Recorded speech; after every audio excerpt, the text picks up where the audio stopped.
नमस्कार। फिर से एक बार स्वागत है मेरे चैनल पर। मैं हूँ राज। आप देख रहे हैं हाईवे 33। दोस्तों, आज की जो कहानी है वो हमें शेयर किए हैं, उनका नाम हरीश जी है। हरीश दिल्ली में रहा करते थे और ये घटना को लगभग 1 साल होने जा रहा है। तो चलते हैं हरीश जी के कहानी में। लेकिन दोस्तों, आपने मेरे चैनल को सब्सक्राइब नहीं किया है तो जल्दी से कर लीजिए और साथ में बेल आइकन को दबाना ना भूलिएगा। तो शुरू करते हैं आज की कहानी। दोस्तों, मेरा नाम हरीश है। मैं उत्तराखंड का रहने वाला हूँ। कहा जाए तो मैं निवासी उत्तराखंड का हूँ। सबसे पहले मेरे दादाजी दिल्ली में आए थे नौकरी करने के लिए। अब फिर वो नौकरी में लग चुके थे और इसके बाद हम लोग धीरे धीरे करके सारे लोग दिल्ली में आ चुके थे। अब हमारा दिल्ली में अपना मकान था। मैं डाई मेकर था, एक फैक्ट्री में काम कर रहा था और उसी बीच मेरी शादी भी हो चुकी थी। लेकिन मेरी जो सैलरी थी बहुत कम थी। मेरा जो बड़ा भाई था वो मुझसे कई गुना ज़्यादा कमाता था, लेकिन उसका फील्ड कुछ अलग था। लेकिन वो कहता रहता था कि तुमने इतनी पढ़ाई की, सब कुछ किया, इसके बाद में भी तुम्हारी सैलरी इतनी कम क्यों है। वो काहे बगाहे मुझे ताना मारा करता था। अब मैं भी सोचता था कि मैं डाई मेकर हूँ, अच्छा डाई बना लेता हूँ, तो हमारी सैलरी इतनी कम क्यों है। मैं इसके बाबत अपने मालिकों से, मैनेजरों से कई बार बात किया कि मेरी सैलरी को बढ़ाया जाए। वो कहते तो थे, लेकिन जब सैलरी बढ़ाते थे तो कुछ रुपए। मैं अब इस काम को छोड़ने को मन बना लिया था। मैं सोच रहा था कि कहीं और भी ट्राई किया जाए। मैं जॉब तलाशने लगा। मुझे जॉब कई जगह पर मिलने लगी, लेकिन एक जगह जो जॉब थी मुझे बहुत बढ़िया लगी कि उसमें जो पैसा था वो यहाँ से डबल था और वहाँ पर मुझे आगे बढ़ने का मौका भी मिलने वाला था। लेकिन वो साउथ की एक सिटी थी। अब मुझे वहाँ का लैंग्वेज बिल्कुल नहीं आता था, इसलिए मैं घबरा रहा था। मैं अपनी पत्नी से बात किया। पत्नी तो बिल्कुल मना कर दी कि देखो जी, हम लोग यहीं पर खुश हैं, आप भी यहीं पर रहो, बाहर जाने की जरूरत नहीं है। जितना कमाओगे उसी में हम गुजारा कर लेंगे। मेरी पत्नी नहीं चाहती थी कि मैं उसको छोड़ कर के किसी और शहर में जाऊं। मैं उसके दिल की बात समझता था, लेकिन मुझे इतने कम पैसे में सैलरी काम करना मंजूर नहीं था। मैं अपने यार दोस्तों से बात किया तो बोले कि अरे ऐसे कोई समस्या नहीं है, आप किसी शहर में जाओ, वहाँ पर लोग हिंदी भाषी ज़रूर मिल जाएंगे। खैर तुम्हें तो इंग्लिश भी आती है, तो फिर दिक्कत क्या है, जाओ यार, इस अवसर को मत छोड़ो। मैं फिर मन बना लिया था। मैं अपनी माँ से इस बारे में बात किया। माँ बोली, अरे तू घबराता क्यों है, वहाँ पर मेरी छोटी बहन है, वो तुम्हारी मदद करेगी, तुम पहले उसके घर पे जाना। अब तो एक रिश्ता भी निकल आया था उस शहर में, वहाँ पर मेरी मौसी थी, फिर काहे का तकलीफ। अब फिर तो हम चल पड़े थे। हम उस फैक्ट्री में जाकर के इंटरव्यू दिए और ज्वाइनिंग भी मिल गई थी। अब मैं मौसी के घर पर ही रहने लगा था और वहाँ से मैं उस फैक्ट्री में जाता था। लेकिन मौसी के घर से 1.5-2 घंटे की सफ़र था बस से। वो जो फैक्ट्री थी थोड़ा शहर से बहुत दूर थी, सुनसान एरिया में थी और बस में आना जाना मुझे थका देता था। मैं सोचने लगा था कि क्यों ना इसी फैक्ट्री के आसपास ही कोई मुझे किराए का कमरा मिल जाए। उस फैक्ट्री में भी कई हिंदी भाषी लोग थे। कोई राजस्थान से था, कोई दिल्ली से भी था, कोई यूपी से, कोई बिहार से। तो मैं उनसे बात करना शुरू कर दिया कि भाई लोग, मुझे कोई कमरा दिलवा दो, आप लोग कहाँ रहते हो। वो बताने लगे कि हम तो ग्रुप में रहते हैं, 10-12 लड़के, एक मकान ले रखा है और उसी में हम रहते हैं। लेकिन मुझे भीड़ भाड़ पसंद नहीं था। मैं चाहता था कि मुझे कोई अकेला घर मिल जाए और मैं कुछ दिन रहने के बाद में अपनी पत्नी को यहीं बुला लूँ। मेरा जो मन का प्लानिंग था यही था। लेकिन वो मना करने लगे, नहीं भाई, ऐसा कोई घर तो अभी हमारी नज़र में नहीं है। हाँ, ये काम करो, जिस बस स्टैंड पर आप उतरते हो ना, उसके सामने देखना एक कॉफ़ी और चाय का दुकान है, आप वहाँ पर जाओ। वहाँ पे एक लड़का मिलेगा जो आपकी ही उम्र का है, उससे बात करके देखना, वो आपकी मदद ज़रूर करेगा। मैं अगले दिन जब बस स्टैंड से उतरा तो सबसे पहले मैं उसी दुकान पर गया। मैंने चाय का ऑर्डर दे करके और फिर मैं उस लड़के से बात चला दिया। वो लड़के बहुत साफ हिंदी बोल रहा था। मुझे आश्चर्य हुआ। मैं पूछने लगा कि अरे भाई, क्या आपने हिंदी की पढ़ाई की है? वो कहने लगा, नहीं भाई, आप जैसे लोग चाय पीने आते हैं ना, तो उनसे मैं थोड़ा थोड़ा सीखता गया। आज मैं बिल्कुल परफेक्ट बोल लेता हूँ। मुझे खुशी थी कि चलो इस शहर में इतनी साफ हिंदी बोलने वाला कोई मिला है, वो भी इस जगह पर। मैं अपनी सारी बातें उसको बताने लगा कि भाई, मुझे एक कमरे की आवश्यकता है, क्या आप करवा सकते हो? वो सोचते हुए बोला कि देखो, एक कमरा तो वो मिलने से रहा। हाँ, 2 रूम मिल जाएगा। एक मकान है मेरी नज़र में, किराया उसने लगभग बता दिया था और किराया कोई खास ज़्यादा नहीं था। मैंने बोला कि हाँ, मैं ले लूँगा, पहले आप मुझे मकान दिखा दो। मैं पूछने लगा, क्या कमीशन आपका भी बनता है इसमें? वो हंसने लगा। वो हंसते हुए कहने लगा, अरे नहीं भाई नहीं, बस आप लोग की सेवा करता रहता हूँ। आप हमारी दुकान पर आओगे, चाय पियोगे तो वही तो हमारा कमीशन है। हंसते हुए वो बोलने लगा। बहुत दिल का साफ लड़का था वो। अब हम उसके साथ में चल पड़े थे उस मकान को देखने के लिए। थोड़ा सा 1 किलोमीटर आगे में वो घर मुझे दिखाया। घर मुझे जच गया। लेकिन वो तो बता रहा था कि 2 कमरा है, लेकिन यहाँ तो उसमें 3 कमरा था, लेकिन एक कमरे में ताला बंद था।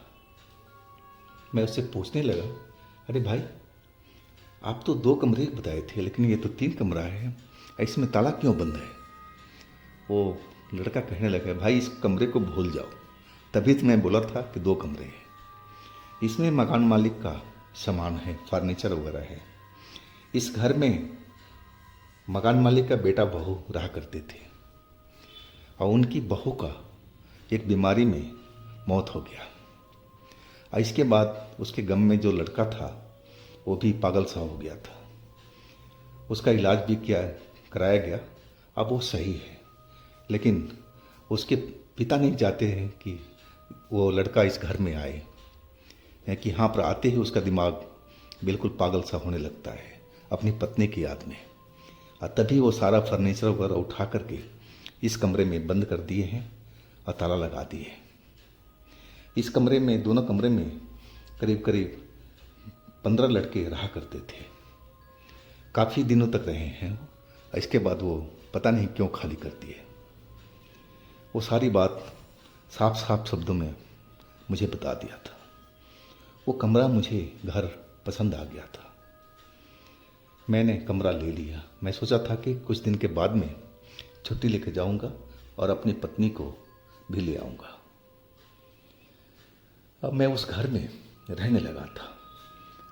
घर गृहस्थी का थोड़ा बहुत मैंने सामान खरीद लिया था। अब घर में ही खाना बनाया करता था। एक दिन संडे की रात थी। मैं दोपहर में तो अपना आराम करता रहा और रात को मैं खाना बनाने की तैयारी कर रहा था। रात के करीब 8 या 8:30 के वक्त हुए होंगे। मैं खाना जैसे ही बनाने की तैयारी कर रहा था और तभी मेरा फ़ोन की घंटी बज गई।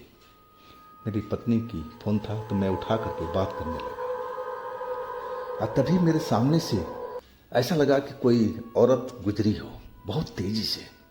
बस मुझे एक झलक दिखाई पड़ी और मैं एकदम सन्न सा रह गया था।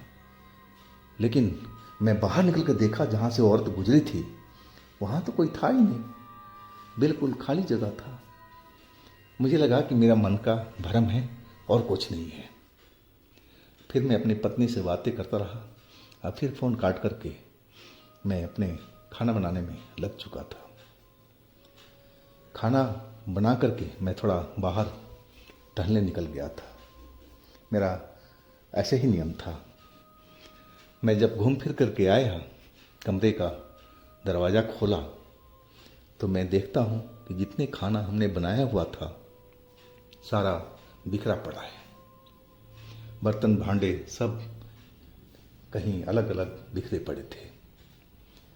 मुझे समझ में नहीं आया कि ये कैसे हो गया। दरवाज़ा तो मैंने बाहर से बंद करके किया था, खिड़की भी बंद थी, तो ऐसा कोई जानवर तो घुस नहीं सका। इतनी कोई जगह भी नहीं थी कि कोई बिल्ली या कुत्ता उस घर में घुस जाए। मुझे कुछ समझ में आ ही नहीं रहा था। यानी कि अपना मन बस शांत कर लिया, खैर छोड़ो, शायद कोई बिल्ली कहीं से रास्ता बना लिया हो जो मुझे दिखाई नहीं पड़ रहा है। अब फिर मैं वो जो खाना वाना था बाहर कूड़ेदान में डाल के आया। अब सोचा कि अब क्या बनाऊं, अब ज़्यादा टाइम हो चुका था, नहीं चलो अब होटल से ही खा के आते हैं। और आगे से मैं ध्यान रखूंगा, खाना बना करके उसी टाइम खा लिया करूंगा, नहीं तो वो बिल्ली पता नहीं कहाँ से आ जाएगी, फिर खाना हमारा ख़राब कर देगी। फिर मैं चला गया था रोड साइड के होटल पर और वहाँ खाना खा के तब मैं वापस आया था। अब मैं नींद आ रही थी, मैं बिस्तर पर लेट गया। लेटते ही मुझे नींद आ चुकी थी। मेरी जब आँख खुली एक आवाज़ से, जो मेरे पास में ही कोई बोल रहा था। वो आवाज़ किसी लड़की की थी और वो जो भाषा था वहाँ का लोकल भाषा था, जो मुझे समझ में नहीं आ रहा था कि आखिर वो लड़की कौन है और मुझसे क्या कहना चाह रही है। मैं सोचा कि शायद सपने में ये आवाज़ आ रही है, लेकिन वो तो आवाज़ बिल्कुल सामने थी। मैं जब आँख खोला तब देख रहा हूँ कि मेरे बिस्तर के पास ही वो लड़की खड़ी है, जो देखने में करीब 25 से 30 साल की लग रही थी। सांवली सी वो लड़की थी और वहाँ के लोकल परिधान में थी। अब तो मैं देखते ही एकदम डर गया था, क्योंकि दरवाज़ा तो मेरा बंद था। तो ये लड़की आई तो कहाँ से आई, कौन है लड़की, कैसे आ गई मेरे घर में। अब मैं कुछ ही बोलना चाहा, लेकिन मेरा तो जैसे लग रहा था कि मेरा कंठ ही सिला हुआ है, मेरे मुंह से आवाज़ बिल्कुल नहीं निकल रही थी। अब तो मेरे डर के मारे पसीना छूटने लगा था। और वो जो लड़की थी वो अपनी भाषा में कुछ बोली जा रही थी जो मुझे बिल्कुल भी समझ में नहीं आ रहा था। और फिर वो गुस्से में दरवाजे की तरफ उंगली करके इशारा करने लगी। मैं समझा कि शायद ये मुझे इस जगह से बाहर जाने को कह रही है।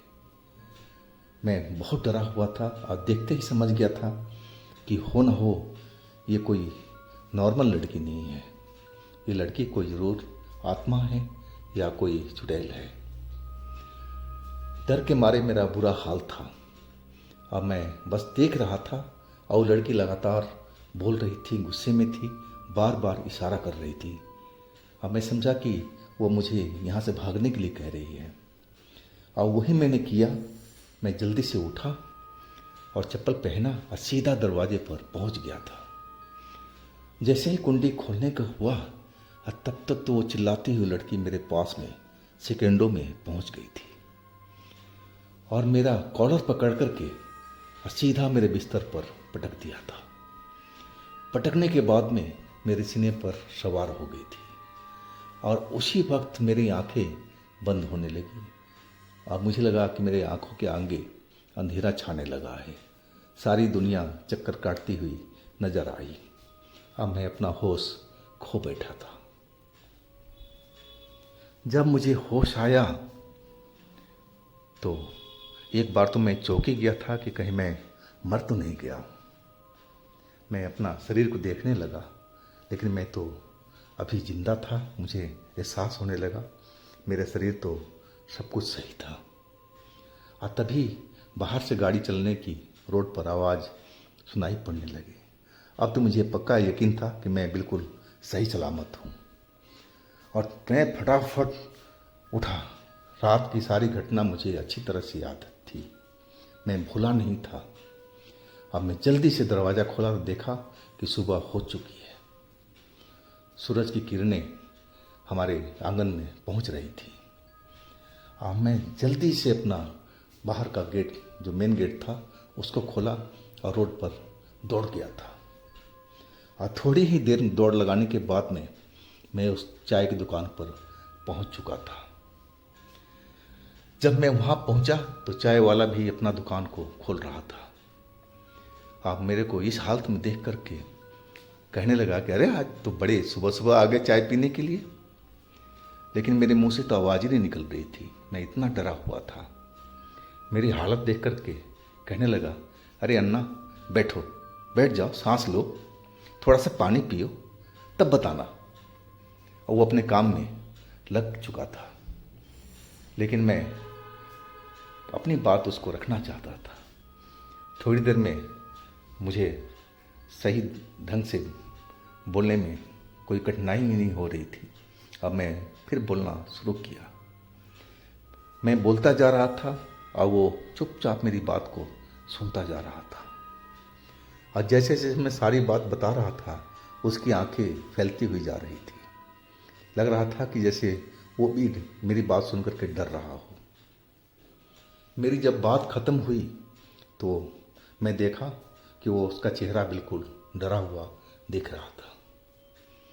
वो मुझे इशारा किया, शांत रहो, अब शांत रहो। अब फिर वो सोचने लगा था। फिर बोला, अन्ना।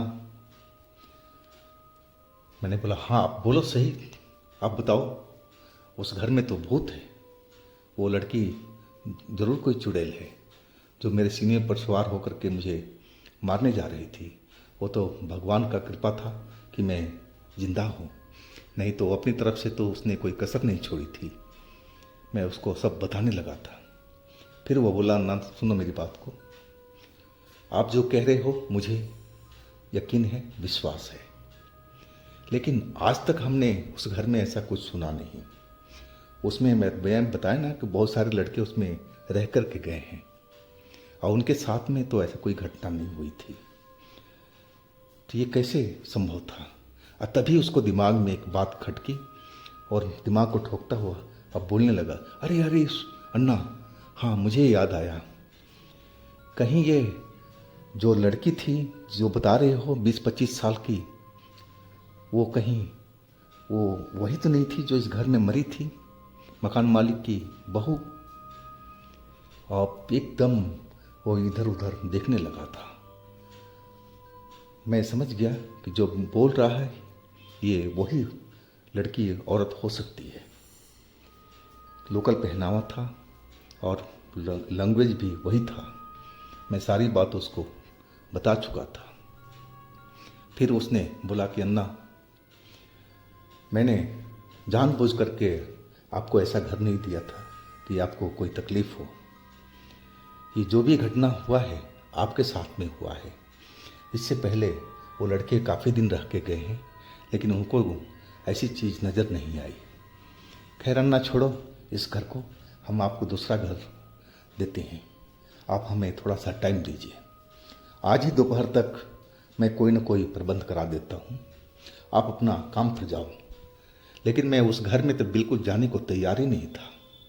मैं बिल्कुल मना कर दिया कि देखो भाई, आप मुझे जल्दी से घर दिलवा दो और मैं अपना घर शिफ्ट करना चाहता हूँ। मैं इस घर में बिल्कुल नहीं रहना चाहता। वो कहने लगा कि अन्ना, आप थोड़ा सा रुकना पड़ेगा। मैं बोल रहा हूँ ना कि दोपहर में आप आओ, अभी आप ड्यूटी जाओ, अपना काम मत छोड़ो।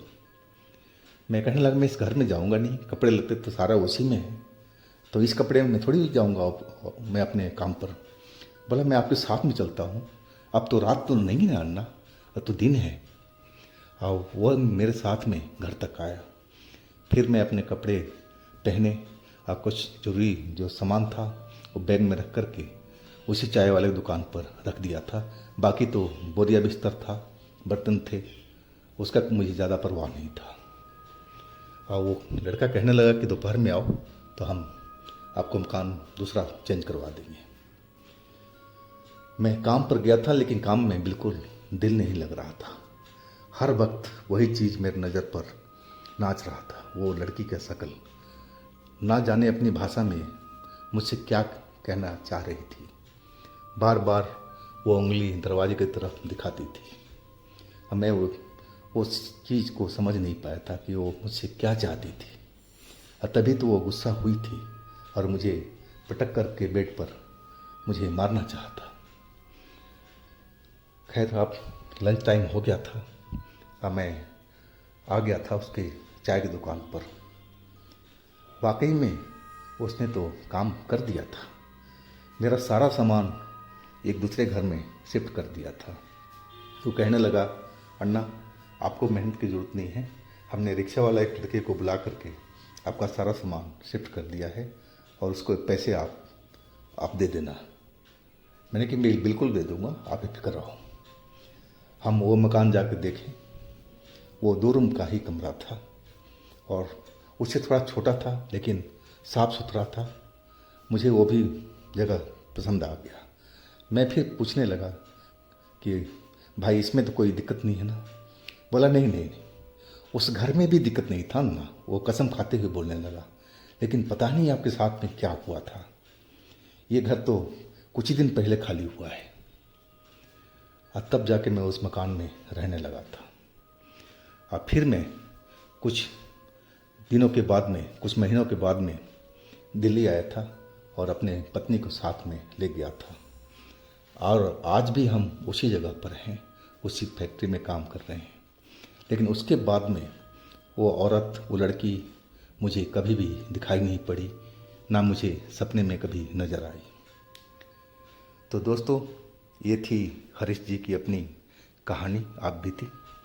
अगर आपके पास भी इस तरह का कोई घटना है तो आप मुझे इंस्टाग्राम पर या मेरे व्हाट्सएप नंबर पर शेयर कर सकते हैं। और दोस्तों, मेरे दूसरे चैनल पर भी जाइए, उनमें भी अच्छी अच्छी कहानी हमने डाल रखी है जो बेहद आपको पसंद आएगी। चैनल का लिंक मैं नीचे में दे रखा हूँ, डिस्क्रिप्शन बॉक्स में जाइए, वहाँ चैनल का लिंक आपको मिल जाएगा। मेरे इस चैनल को भी सब्सक्राइब कीजिए, लाइक कीजिए, शेयर कीजिए। फिर हम मिलते हैं अगले दिन एक नई कहानी, एक नई घटना के साथ में। आप लोग अपना बहुत ही ख्याल रखिएगा। नमस्कार।